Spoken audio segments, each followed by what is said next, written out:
after talking to you for some time, ran outside, told me and Genevieve to keep her name out of our mouths, took the trophy, ran off with it, and threw it into a pond. Throwing the trophy in the pond, it was like pretty absurd. And I'm not really sure how you can like go back from something like that. But yeah.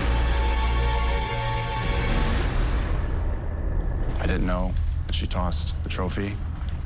That certainly makes me have now different thoughts, but I need to ultimately talk to her as well. And I will see you guys here soon. So thank you. Thank you.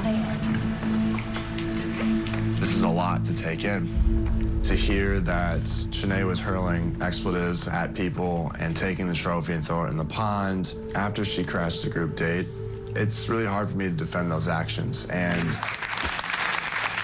just, young man, think about the sentence you just said. Just think about what you just said and ask yourself, should I be here? Clayton getting to the bottom of what transpired last week between Shenae and the ladies. Will the trophy throwing incident be enough for Clayton to pull the plug on Shenae? Or will Bachelor Nation's #1 enemy live to fight another week? We'll answer all of that because it's time once again for 72% of America loves Ted. Producer Ted Johnson joins us from the control room / Bachelor Nation headquarters. Good morning, Ted. Good morning. What happened? Let me just get right to it. Trophy Gate. What happened with Shenae?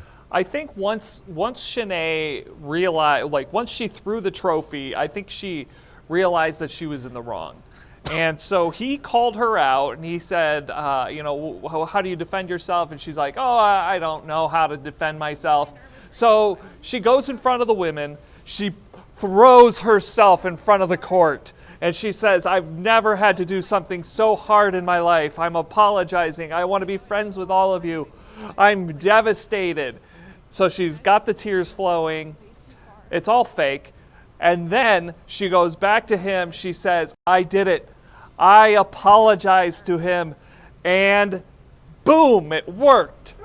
That's what happened right after the apology? Right after she said she left her one-on-one time with him, spoke to the ladies, excuse me, ladies, goes back to him, and they make out. Oh, my goodness. Well, I mean, she's being rewarded for bad behavior. Am I right, Ted? Multiple times, but yeah. Yes. He went on a date with Gabby. How did that go? So we take the ladies are going international now. So we were in Houston last week, and this week we're going international. We went to Toronto. So they go to Toronto, and Gabby, well, here's the thing with Clayton. There's not a whole lot upstairs for Clayton. And I'm starting to think the same with Gabby. Take a look. Last week was kind of hard because I didn't see you at all. But the week before, I feel like we had a good week, and I know we have fun together, but it's you kind of get in your head and you're like, is that enough? So it really came at the perfect time. okay, well, thank you for sharing that. I know it can be a kind of a mental, you can be jumping through mental hoops. Yeah, totally. And overthinking things and. Always. You don't want to know what's going on up here. No, I crazy. do. No, okay. I can handle a little bit of crazy. Yeah. Hold on tight. There's nothing to hold on to. Eesh. Wow. Yeah. That's like a nuclear scientist meeting. You remember Wedding Crashers when she was she said to Vince Vaughn, she's like, don't leave me because I'd find you. That's what that reminded me of. Well, executive producer Jeff dared me to count the number of likes in that clip. Can't do it. And I know I did it. Oh. Are you ready? 1, 2, 3, 4, 5, 6, 7, 8, 9, 10, 11, 12, 13. Oh. 13 likes. And that was just 30 seconds. Yes. Now, the group date had a roast. Like a comedy roast or rack-a-lamb? What do you mean? A comedy roast. Oh, okay. And these never go well because, there's the one lady who no one likes, and so then they start making fun of that lady. Well, Shenae wasn't on this date, but they still roasted Shenae.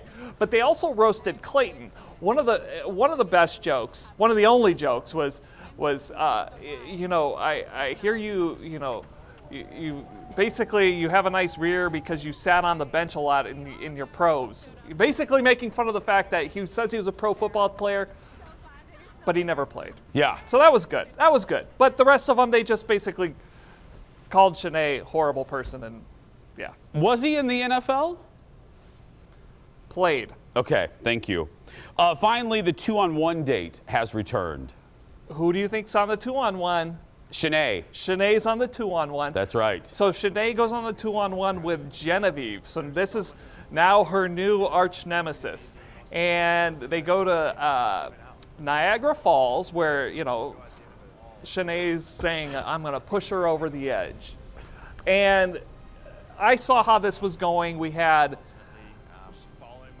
it was like 8:52 at night, and I'm like, we're going to get a to be continued. Yeah. And that's exactly what they did. No rose ceremony. Shenae lives another week, and then we'll get this whole thing resolved next week. But no one went over the falls, right? Not yet. Okay. Well, let's hope. We can hope. It doesn't happen. Ted, thank you, my friend. Thank you. Thank you for watching this so we don't have to. Ted Johnson, everybody. You can watch it on ABC On Demand if you so choose. We'll be right back. Oh, these people.